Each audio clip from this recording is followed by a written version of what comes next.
Idriss Déby Itno, un nom, une histoire, une légende vivante.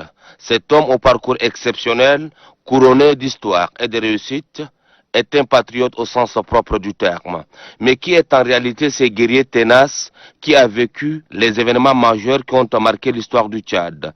C'est un 18 juin 1952 à Berdoba, dans le sud-est de la ville de Fada, qu'il est né et entama sa scolarité. L'homme a ensuite poursuivi ses études dans d'autres villes du Tchad. Après l'obtention de son baccalauréat scientifique, Idriss Déby Itno, animé par l'amour de la patrie, a décidé de consacrer sa vie pour la cause de l'unité de son pays, déchiré par le seigneur de guerre d'une part et occupé militairement par la Libye du défunt Guy Muammar Kadhafi d'autre part. Ce sont ces situations qui ont poussé les jeunes bacheliers du lycée Jacques Modena de Bangor à opter pour le métier des armes sans imaginer un jour qu'il allait devenir président de la République. Ainsi, le 11 novembre 1975, Idriss Déby Itno intégra l'école des officiers de N'Djamena. Après 3 ans de formation, il sort avec les grades de sous-lieutenant. Dès lors, commença la vie militaire de cet homme très discret. Après un brillant parcours au sein de cette même école, le jeune sous-lieutenant Idriss Déby Itno commença à susciter l'admiration de ses encadreurs militaires. C'est un gars très intelligent. Un coureur de fond sur les 1000 mètres, 10 000 mètres, tout ça, il ne se laisse pas faire. Et sur le plan combat, si nous on partait sur les exercices de combat, il est formidable.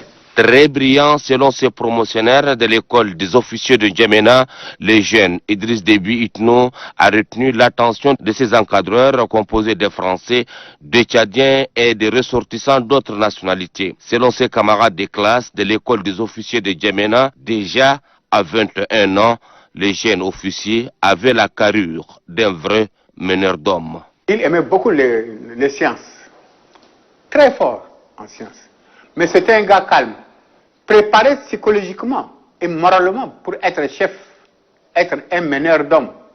Quand on a commencé le parcours de combattant, il était premier.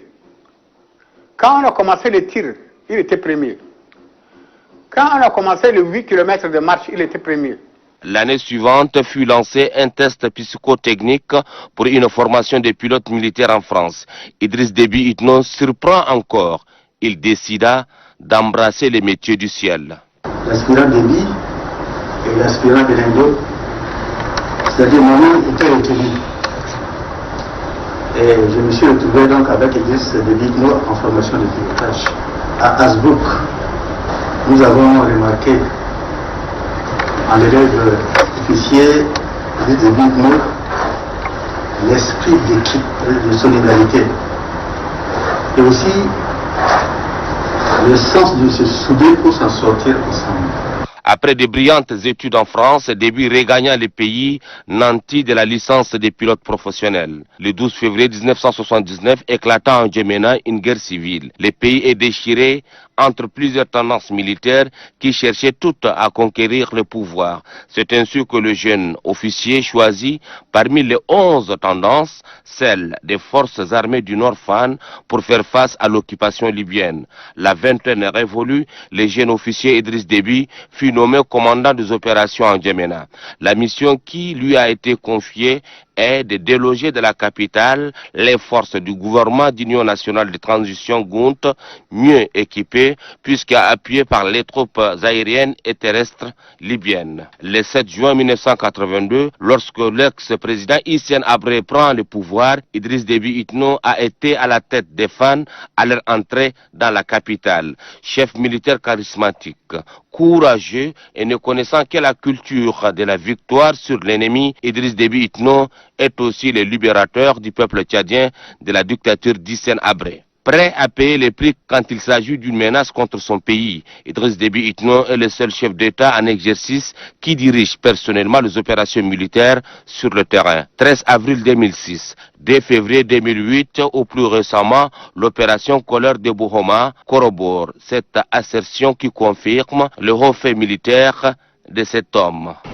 Vraiment, le chef de l'État mérite bien d'être élevé à cette appellation et dignité de maréchal.